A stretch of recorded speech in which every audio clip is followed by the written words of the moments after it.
गेली 8-10 दिवसापासून आपण सगळे जण या निवडणुकीमध्ये अतिशय उत्स्फूर्तपणे सगळ्यांनी सहभाग नोंदवला आणि प्रत्येकानं ही निवडणूक माझी निवडणूक आहे असं समजून हातात घेतली. म्हटलं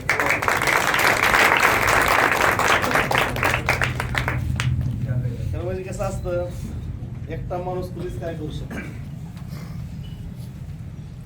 अण्णा जरी एकटा असला, आता सांगितल्याप्रमाणे आपण सगळेच अण्णाहून निघालो होतो. त्यांनी सगळ्याच जाती धर्माच्या सर्व सहकार्याची जोड बांधली अतिशय चांगलं.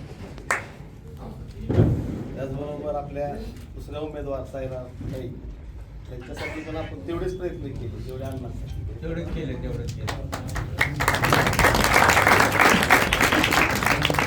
अध्यक्षाचे उमेदवार निश्चितपणानं ह्या तालुक्यात आतापर्यंत पुढे एवढ्या मतानं आलं नसतं, तेवढ्या मतानं नक्की निवडून येणार. आणि यावेळेस दुपारी मतदानाच्या दरम्यान एक मेसेज आला की उद्याचा निकाल नाही म्हणल्यानंतर रिगळ होता. पण ती जेवढ्या ताकदीनं जेवढ्या जोशनं आपण या सगळ्या प्रक्रिया पूर्ण केलेल्या आहेत. 21 तारखेपर्यंत असंच सगळ्यांनी एक दिलांनी आणि उत्स्फूर्तपणेच राहील. अजिबात कोणी कोणाला मनगडी द्यायची.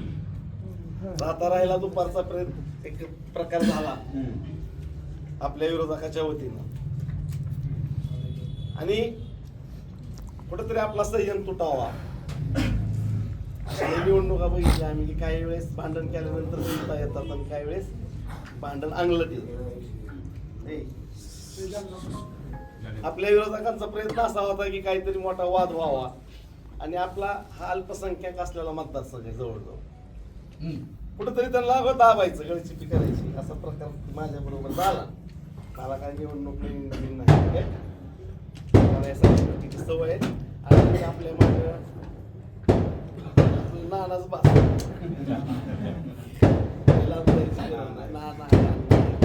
आणि तुम्ही सगळेजण बरोबर आहे. जिंकलेली निवडणूक घसरली त्याचं कारण त्यांना लक्षात आलेलं होतं. व्यक्तिशा असं म्हणजे जवळ उभारून आमचं तेवढं झाला काय व्हायचा होता. मी आमचे नेते आहेत तसे सुदभर बी माणूस इकडे हल्ला नाही, गणेश पण नाही हल्ला, कुणी नाही हल्लो आम्ही. आणि तिथं आपल्या महिला सुद्धा होत्या. महिला म्हणण्यापेक्षा आपल्या योगेश मालकाच्या उमेदवार होते आणि अशा महिलांचा प्रकार घडला.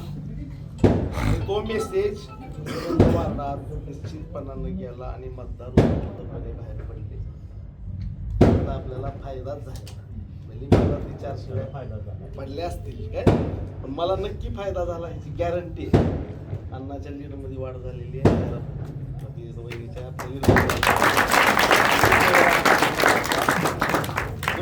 त्यांच्याही लीडमध्ये वाढ झाली आणि सबंध बार्शी शहराचं नव्हे तर जिल्ह्याचं लक्ष आपल्या 6 नंबर पण आपल्या सगळ्याला माहित आहे. प्रत्येक बार्शीत कुठंच नव्हता.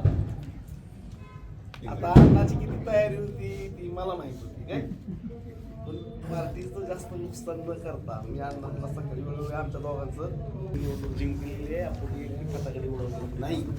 विरोधकांनी शेवटच्या फटाकड्या समजून आता उडवल्या. संयमानं विजय नापास व्हायचा असतो. आपल्याला आपले नेते आदरणीय दिलीप सोपे साहेबांनी शिकवलेलं आहे.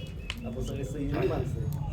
कुणाला मारावं, तुला ठेवतच नाही, तू राहणारच नाही, अशा काय झाल्या घटना असो. त्याला जे पटतं तरी ते करावं. आपण सुसंस्कृत आहोत, मी स्वतः पण सुसंस्कृत आहे असं मला कधी कधी वाटतं. तर तो प्रकार आपल्या बरोबर झालेला आहे, निंदनीय प्रकार आहे. त्याचा पण मी निषेध करतो आणि आपला असाच जोश आपल्या नेत्यासाठी 30 तारखेपर्यंत सांगून ठेवायचा. मग विजयाचं बघू आपण काय करायचं. आणि अण्णा कुठंच कमी पडले नाही कशाच बघ, ही तर आपल्या सगळ्याला माहिती 100%. त्यामुळे अण्णा तुमचा विजय निश्चितपणानं झालेला आहे. त्यात मला कसं